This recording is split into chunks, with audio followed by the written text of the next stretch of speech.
Good morning, good afternoon, good evening, and good night, wherever you're watching me from. My name is Dr. Bioramba Iboweze, reaching you from Nkolo Mahadum. At Nkolo Mahadum, we package lectures and present it from Biafran and African perspectives.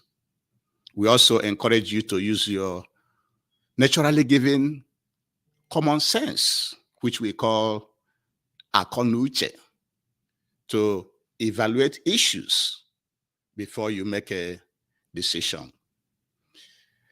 Today's date is Oye Market Day in the 7th month of the Igbo lunar calendar called Onwa Alomchi. And in the Roman Catholic calendar, today's date is August 27, 2024. At Nkolo Mahadum, we encourage you to go back to all our lectures, go back to all our previous lectures, because those lectures are designed for you to understand how to see things. You have to be seeing things from how they are affecting you. You have to be seeing things by knowing who is actually presenting the information. Because all the information they have been presenting to us by the colonial masters, majority of them are not true. And so now that we also have that information, we have to present it from the ego eye of a Biafran and African perspectives, so that you see it from that angle. So you don't see things from the angle of a foreigner. You see it from the angle of somebody like you, who wants you to reason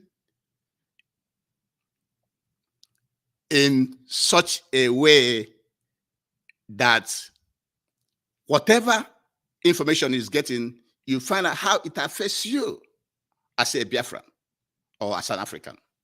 And that is what we are trying to do in Nkolo Mahadum. And so the title of today's lecture is Why Britain Established the State of Israel. Is to control the Red and Mediterranean seas, and therefore control the resources of the Middle East. It is also for political and economic domination of the Middle East. That is what we want you to know today. Because many a times we misunderstand things based on the propaganda from the propagators, from the beneficiaries of a system. And so Nkolo Mahadum wants you to know that the state of Israel was established by Britain in order to control the trading routes, the economic and the political benefits from that area. And before we continue, we have to advise you to please subscribe to our YouTube channel, like our program, share it, comment, so that we know how we are doing. And we give you a brief history of the Israeli people. A United Kingdom of Israel was first found under King Saul around 1020 BCE, before the Christian era.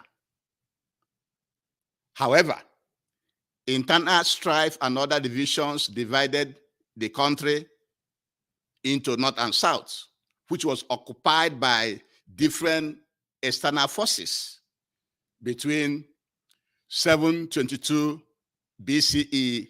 BCE means before the Christian era. That is before the Christian calendar, before the Roman Catholic Church start to count their calendar. So many, many years ago, that was when external forces occupied both the northern and the southern parts.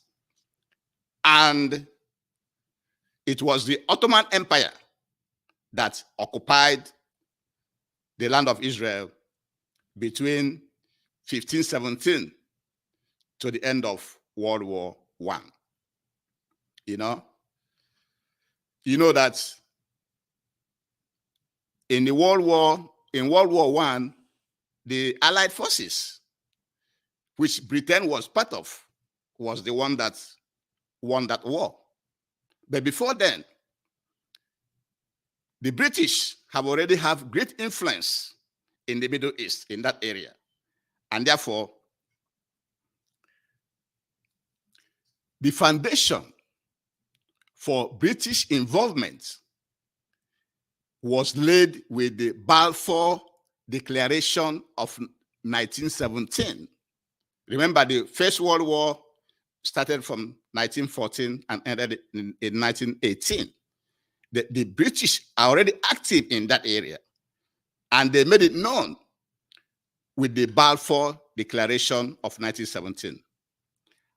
Arthur James Balfour was the British Foreign Secretary who expressed British government support for the establishment in Palestine of a national home for the Jewish people. It was Balfour, the Balfour Declaration, which expressed the British government's support for the establishment in Palestine of a national home for the Jewish people, which means the land where the current Israel is sited or situated is owned by the Palestinians. That's what it is. And after the defeat of the Ottoman Empire in World War I, which ended in 1918, the League of Nations granted Britain the mandate to administer the territories of Palestine, which was confirmed in 1922 and then approved and became effective in September 1923. And so Britain was handed that area to manage officially by the League of Nations. Also, Zionism, the situation of the Jewish people in Europe and rise in Nazism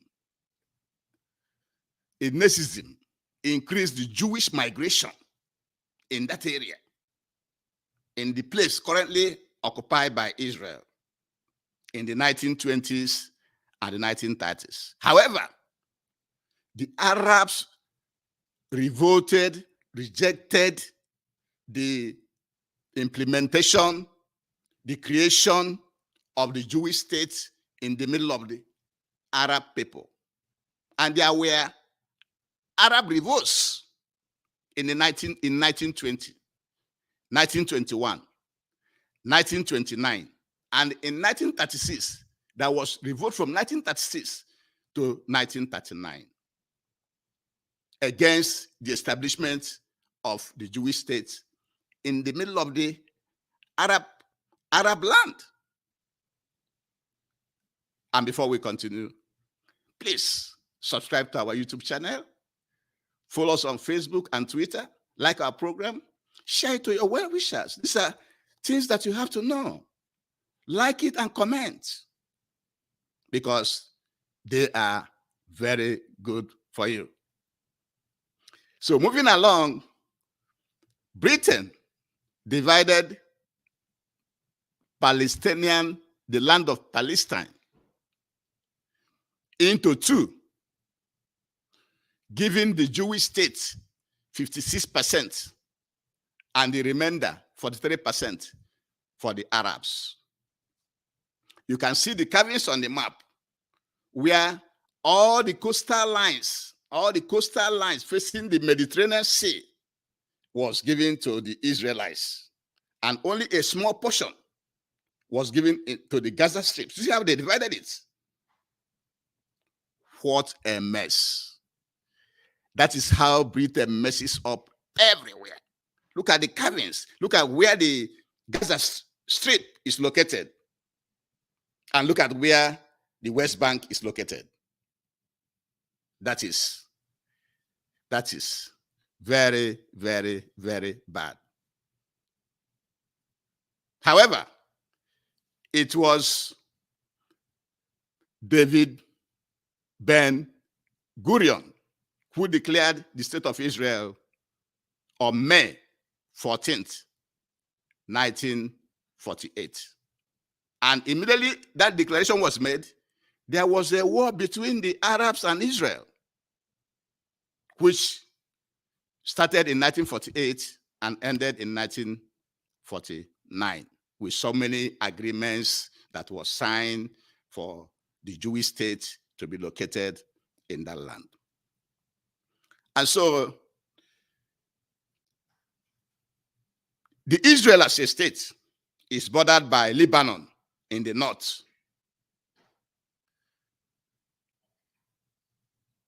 It's bordered by Lebanon in the north, Syria in the northeast, Jordan in the east, Egypt in the southwest, and the Palestinian territories, the West Bank and Gaza Strip in the east and west.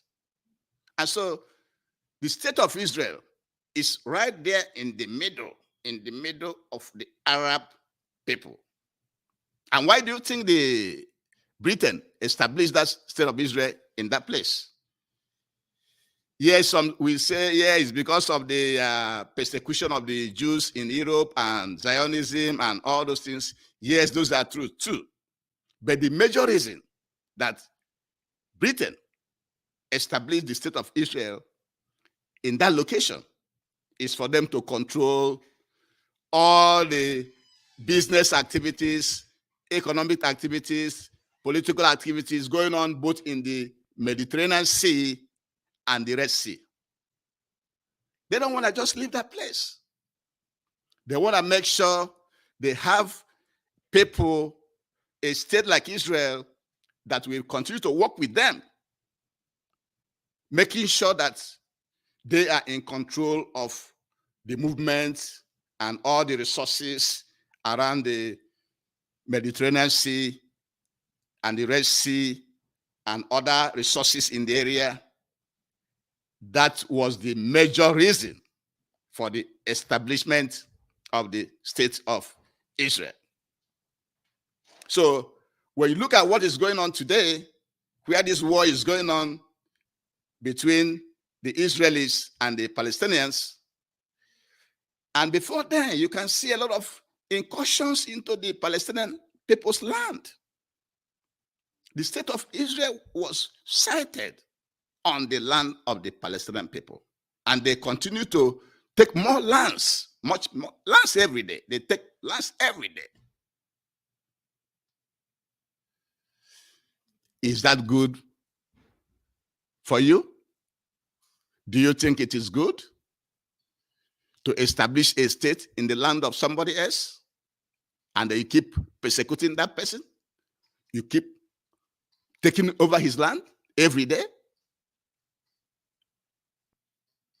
Colum Hadam think that that is not right. That is also to tell you that Britain always causing problem around the world. Always causing problem around the world. That is the root cause of the problem. That is the root cause of all these wars you are seeing in the Middle East, of Israel against Iran or Lebanon or Syria, and all this fighting and fighting and fighting. That's because of British, what the British have done in that area. That is what Nkola Mahadum wants you to take away today. And like we said, we have to be keeping everything short. And what you have to take away from today's lecture is that, yes, Israel was first constituted as a united kingdom by Saul in 1020, but problems and internal problems in the country led to many other countries to come and invade them and take over whatever they have. And the last external conqueror was by the Ottoman Empire. And so when they were defeated in the First World War, that area was handed over to Britain. And Britain decided to set up the state of Israel in that area. That's what happened. And they decided to set up the state of Israel in that area in order to control everything going on both in the Mediterranean Sea and the Red Sea. It's about economics. It's about politics. It's about domination. Why do you think that during the Israeli and Arab war, soon after independence, how do you think that the Israeli won the war? Because Britain and the others were supplying Israel with weapons and assisting them. That was why they were able to defeat the Arabs in that war. And so we said we're going to be keeping everything short in Kolom Mahadum, Wisdom University. And so we have to conclude this lecture by advising you to please subscribe to our YouTube channel, like our program, follow us on Facebook, comment, follow us on Twitter and other social media platforms. Comment and share this program. Share it so that our people will understand. Because many a times our people see things from one angle, especially when it comes to religion. They don't want to see the fact. The fact is that the state of Israel was not created because of religion. It was created because of economic, political, and domination of Britain for the Mediterranean and Red Sea, which carries out a lot of economic activities on a daily basis. That is what you have to know. And with this, we shall be bringing today's lecture to an end. But before we end it, I have to advise you, all Africans have to come together to dismantle all the foreign political boundaries in Africa. Except they are dismantled, Africa will never be completely free. Dismantle all the colonial boundaries. Because if you cannot go to Europe and say, you are this country, why should somebody come from Europe to Africa or other places and say, you are one country? That is the root cause of all the problems in the world. And with this, we shall be bringing today's lecture to an end. Again, my name is Obiora Mba.